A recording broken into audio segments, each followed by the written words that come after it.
Hey guys, it's the Comics Kid 2099, and I am here with a brand new series of videos for my channel. I am calling this series of videos I Stand Alone, and basically the premise of this series of videos is I will pick a single issue of a comic book and I will read it and I will decide if it stands alone or if you need multiple issues to really get the full scope of what's going on. This is much more of a common practice nowadays where you buy a single issue for $4 or $5 and then you read it and you realize that this is just 1/6 of a story or 1/60th of a story, and you really are aggravated that you're not getting a complete unit of entertainment like you most definitely would have in the 1960s or, in the 70s even. So, what am I doing a review of today? Youngblood, issue 1. You've probably heard of this comic book. This is written and drawn by Rob Liefeld. This was his portion of Image Comics. If you're not aware, Liefeld and about 5 other artists left Marvel Comics around 1991-92, and they formed their own company called Image Comics. They each did their own series, or in some cases multiple series, and this was Liefeld's. The plot.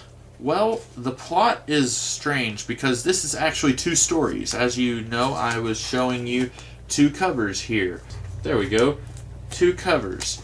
And there are 2 stories. So this comic actually is divided in half.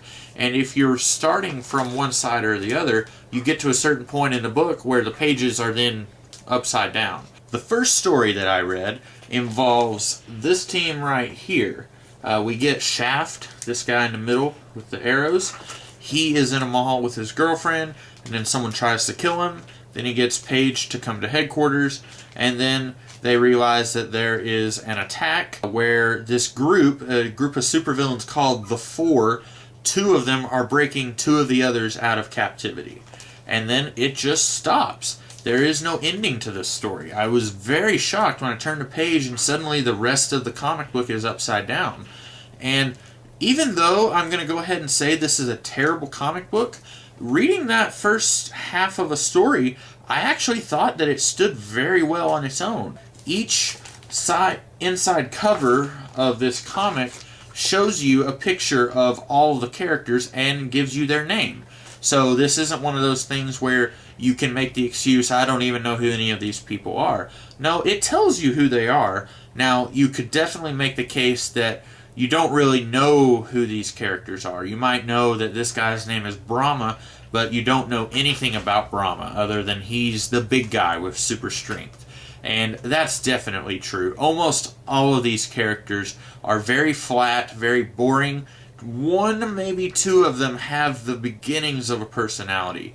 And if I keep reading the rest of the series, I'm not going to only do Youngblood throughout this series of videos, but I might do another issue later on.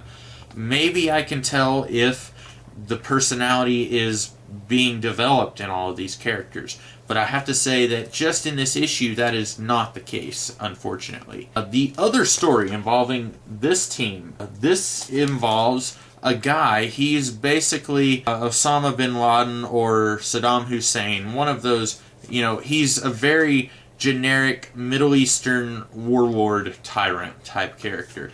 And he has moved into Israel, and he's only been in there for about 4 months. He has occupied the country, and this Youngblood team is sent to... I'm not really sure what they were sent to do, because one of these guys, Sci-Fire, that's him right there in the red and black costume, Sci-Fire blows up this guy's head, I think.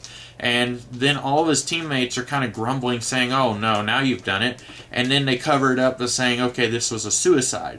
So I'm not really sure what this team's objective was. They were clearly sent in to attack, and they're fighting all of these armored soldiers, but I don't know if they were supposed to just take this guy as a prisoner, or if they were even supposed to liberate the country at all. I'm not really sure what their objective was. This story does stand a lot better as a standalone story. We get these guys, they go in and they liberate a country, and it has an ending. Unfortunately, the other story, I have no idea what happens next, and if I was buying this comic book in 1991 or 1992, I would have to say this does not stand on its own. You have to buy issue 2 of Youngblood to see, well, do these guys stop the Four from getting back together?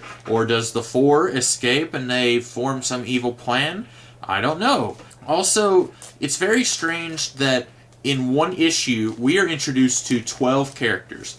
Right here we have 6 characters on a team, and then here we also have 6 characters on a team.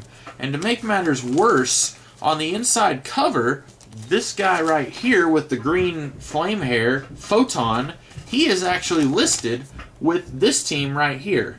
So, while technically you can read this comic from cover to cover and you can say, okay, I know who this guy is, I know who these guys are, but it seems very strange that you have characters who are with one team are actually listed with another team. And I'm assuming as this series progresses, I know there was the Youngblood series, this one right here, and then there was a series called Team Youngblood, and that dealt with most of these guys right here. I know there were a couple of teams that switched characters over, some new characters and stuff. I'm wondering if Liefeld, even at this point, was planning on doing 2 series. I think what it was, this group right here was the home soil team. They would tackle operations within America, and then this team, they were the ones who would take missions outside of the country, sort of like the FBI and the CIA. That's an okay idea.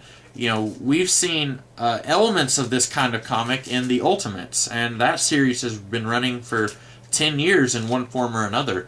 So, conceptually, I would say this isn't a bad idea, having a group of superhumans who work for the government as a team of soldiers. That's very much the premise of the Ultimates. But if you are on an island and you only have this comic, this is not a complete unit of entertainment. And that's very much what I am basing these reviews on for this series of reviews. Does Youngblood issue 1 stand alone? No, it does not. That's about all I have to say about this comic. I didn't really talk so much about narrative structure, themes, or art, anything like that. But if this was a normal review, I would have. But I'm really trying to make the focus of these reviews be, does it stand on its own? Do you need more?